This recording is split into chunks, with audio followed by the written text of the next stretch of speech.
How hot do you think summers were in ancient times? A lot of people would say, there was no global warming back then, so how hot could it be? Let me tell you, that idea is completely wrong.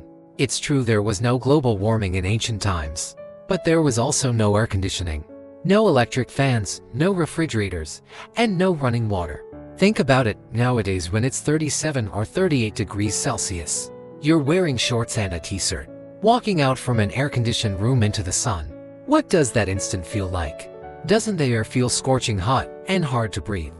People in ancient times had it much worse. First of all, they couldn't wear short sleeves. Forget short sleeves, if you read old records, even in peak summer, people still wore long robes with tightly fastened collars. It's not that they weren't afraid of the heat, but etiquette forbade walking around bare-chested. So what could they do?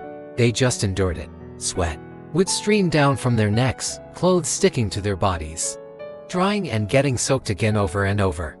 By the end of the day, their clothes were covered in white salt stains from sweat.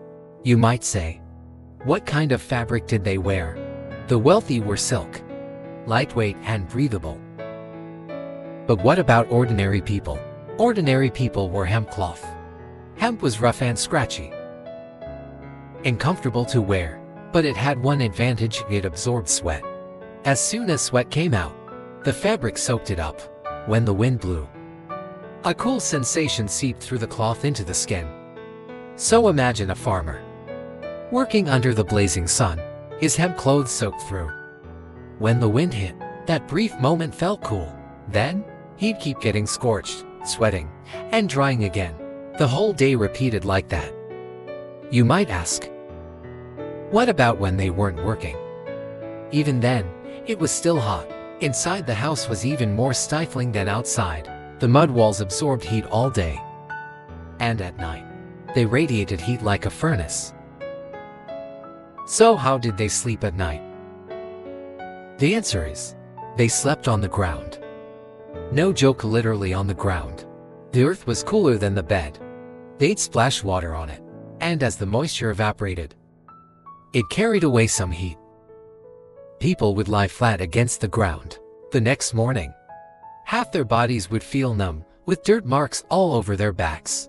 Families with better conditions would spread a mat in the courtyard and sleep under a tree. The shade was cooler than indoors, and the breeze could pass through. But think about it, there were mosquitoes under the trees. Ancient people didn't have mosquito coils, so what did they do? They burned mugwort. After drying it, they'd light it so smoke would drive the mosquitoes away. But the smoke was choking and irritating. Their eyes could barely stay open. If they didn't burn it, they'd wake up covered in bites. So every bit of relief in ancient summers came with another kind of suffering. Now let's talk about drinks. Ordinary people usually drank cool water in summer. Families with wells would draw up a ladle of well water and gulp it down. That alone could ease half the summer heat. Families without wells fetched water from rivers.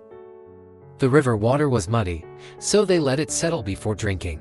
If you could soak a few sour plums in it, or add a spoonful of honey, that was already considered luxurious. As for ice, ordinary people couldn't even dream of it. Ice was reserved for the emperor.